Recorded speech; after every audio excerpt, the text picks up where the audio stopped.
Langit Timur Tengah memerah oleh kilatan cahaya ketika 1.000 rudal balistik buatan Tiongkok diluncurkan dari Gurun Sinai menuju Israel. Setiap rudal memiliki panjang 11 meter, berat 5,4 ton dan kecepatan jelajah 9 Mach. Dalam waktu 180 detik, radar ELM 2084 Israel kehilangan sinyal, menandakan sistem Iron Dome lumpuh total. 10 baterai pertahanan gagal menembakkan rudal pencegat karena gangguan elektronik masif. Pusat Komando di Tel Aviv melaporkan 64 anomali lintasan hanya dalam 3 menit pertama. Dunia terkejut Israel menghadapi serangan presisi besar pertama dalam sejarah modern kawasan itu. Selama lebih dari 5 dekade, Israel berdiri sebagai kekuatan militer yang dianggap tak tertandingi di kawasan Timur Tengah. Namun di balik ketenangan diplomatik, Mesir menyimpan bara dendam yang tak pernah padam sejak Perang Yom Kippur tahun 1970 ketika lebih dari 2.500 tentaranya gugur. Setiap serangan udara Israel ke Gaza dengan ratusan korban sipil membakar amarah rakyat Mesir. Tekanan internasional membuat Kairo menahan diri selama bertahun-tahun, hingga akhirnya mereka memilih jalan senyap, bekerja sama dengan Tiongkok.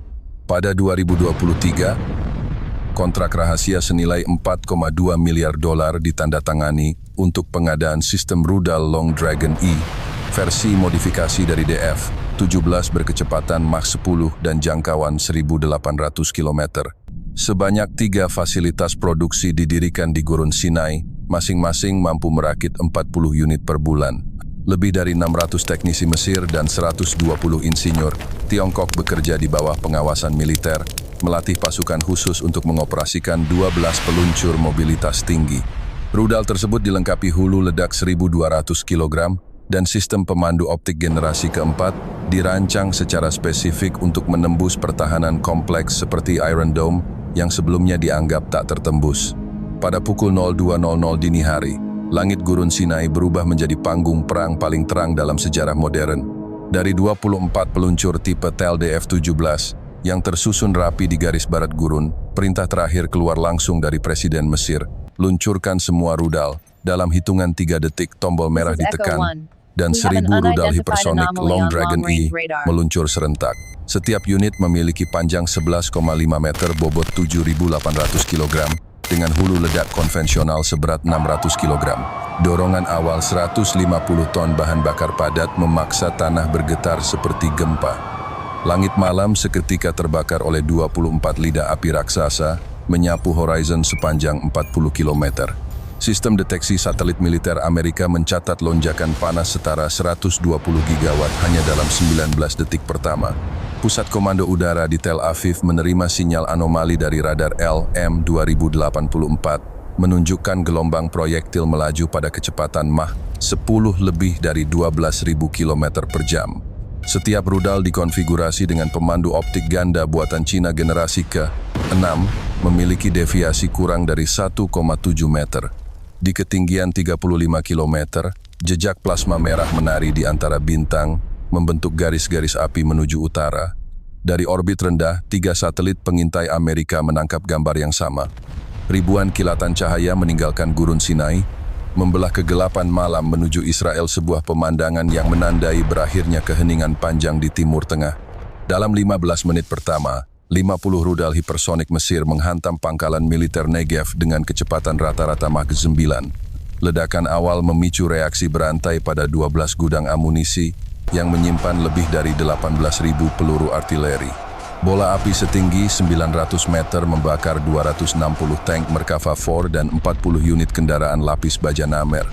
Suhu di titik tumbukan mencapai 2100 derajat Celcius, cukup untuk melelehkan baja dalam hitungan detik. Sementara itu, radar ELM 2084 terakhir yang aktif di Negev berhenti mengirim sinyal setelah 47 detik, menandai hilangnya seluruh sistem pemantauan darat Israel di wilayah selatan. Gelombang kejut mencapai Haifa dalam waktu kurang dari 2 menit, menghancurkan 3 kapal perang SAR 5 dan 2 depot bahan bakar Angkatan Laut. Pelabuhan utama lumpuh. 1,2 juta liter minyak mentah terbakar di dermaga barat, menciptakan awan asap pekat setinggi 1,5 km. Di Tel Aviv, 27 rudal menghantam kawasan bisnis pusat, 62 gedung pencakar langit roboh, menewaskan lebih dari 7.800 orang dalam 1 jam pertama. Sistem kelistrikan nasional padam di 68% wilayah. Api membentuk garis merah sejauh 19 km dari pesisir hingga jantung kota. Malam itu, langit Israel tidak lagi biru, hanya kilatan oranye yang menandai kehancuran total atas kekuatan yang pernah dianggap tak tertembus. Dalam waktu kurang dari 10 menit setelah gelombang pertama serangan Mesir, lebih dari 120 jaringan televisi di seluruh dunia menyiarkan siaran darurat. CNN menampilkan citra satelit dengan ratusan titik panas di wilayah Israel, sementara BBC menayangkan peta lintasan 1.000 rudal yang menembus pertahanan udara. Di ruang sidang PBB, 193 delegasi berkumpul dalam rapat darurat, tetapi pertemuan itu segera berubah menjadi ajang saling tuduh. Amerika Serikat menyalahkan Mesir dan Tiongkok atas eskalasi ini, sedangkan Rusia dan Iran menuding Israel sebagai pemicu utama setelah 17 kali melancarkan serangan ke Gaza sepanjang tahun sebelumnya.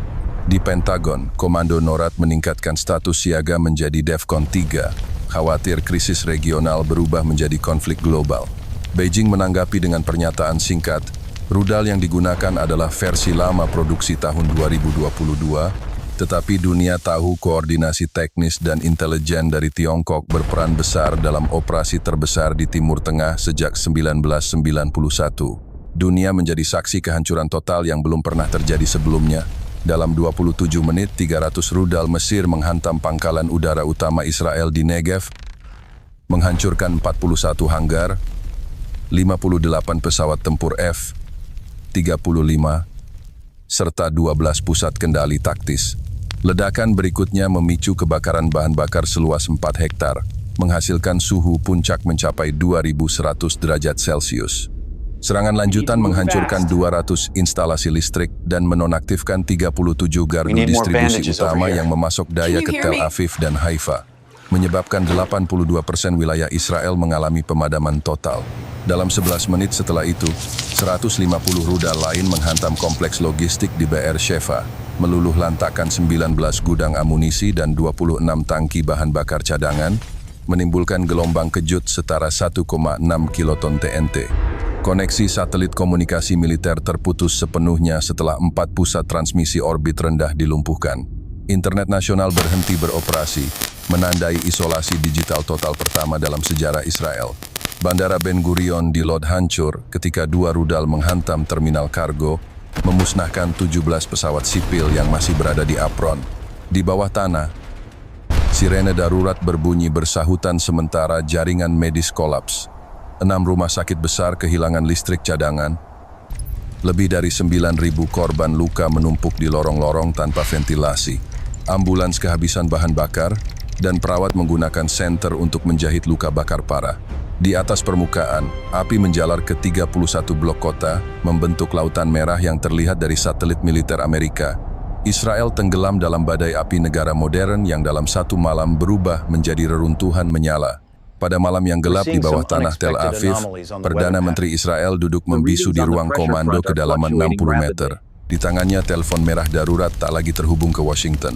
Sistem peluncur nuklir berbasis silo Jericho 3 sepanjang 15,5 meter yang tersisa gagal diaktifkan karena seluruh pusat kendali elektronik di Palmachim rusak akibat gelombang elektromagnetik dari rudal Mesir. Dari 18 pangkalan strategis, hanya 2 yang masih mengirimkan sinyal intermiten sebelum akhirnya terputus dalam 23 detik. Di atas permukaan, lebih dari 320 tank Merkava IV hangus terbakar, dan 74 jet F-15 IRAM tidak lagi dapat digunakan. Sementara itu di Pentagon, Dewan Keamanan Nasional Amerika Serikat mengadakan rapat darurat selama 17 menit membahas opsi Code Amber, siaga nuklir terbatas, namun laporan satelit menunjukkan Israel telah kehilangan 92% kemampuan serang strategis. Inggris, Jerman, dan Prancis mendesak gencatan senjata, khawatir setiap kesalahan kalkulasi dapat memicu perang global. Di sisi lain, Rusia menurunkan 3 kapal penjelajah kelas Slava ke Laut Tengah sebagai sinyal perlindungan terhadap Mesir. Dunia berubah arah hanya dalam semalam. Keesokan paginya, peta kekuatan kawasan tidak lagi sama. Israel lumpuh total, sementara Mesir dengan bantuan teknologi Cina muncul sebagai pemain baru. bukan kemenangan yang dirayakan, melainkan pergeseran keseimbangan yang membuat seluruh dunia menahan napas di rang tepi kehancuran. Israel yang dulu menjadi kekuatan militer utama di Timur Tengah kini tinggal kenangan. Setelah 1.000 rudal hipersonik menghantam tanahnya, lebih dari 47 kota besar mengalami kerusakan berat. Data akhir menunjukkan 128.000 bangunan runtuh total, 2.400 kendaraan tempur terbakar, dan 72% infrastruktur listrik nasional lumpuh. Di Tel Aviv, suhu di pusat ledakan mencapai 2.300 derajat Celcius, cukup untuk melelehkan baja dalam sekejap. Lebih dari 63.000 tentara Israel dilaporkan tewas atau hilang, sementara 410.000 warga sipil terluka akibat gelombang panas dan reruntuhan. Di sisi lain, Mesir muncul sebagai kekuatan baru. Angkatan bersenjata Mesir melibatkan 48.000 personel dalam operasi peluncuran yang hanya berlangsung 1 jam 17 menit. Biaya misi ini diperkirakan mencapai 7,3 miliar dolar, namun menghasilkan dampak strategis yang belum pernah terjadi dalam sejarah modern. Meski demikian, di tengah sorak kemenangan, dunia melihat sisi gelapnya. 5,2 juta orang kehilangan rumah, dan lebih dari 900 fasilitas medis lumpuh akibat serangan lanjutan. Citra satelit menunjukkan Israel berubah menjadi gurun hitam sepanjang 320 km dari utara ke selatan. Dalam keheningan pasca perang, dunia menyadari bahwa kemenangan militer hanya membawa kesedihan. Mesir mungkin memenangi pertempuran, tetapi umat manusia kembali kehilangan bagian terbaik dari dirinya sendiri.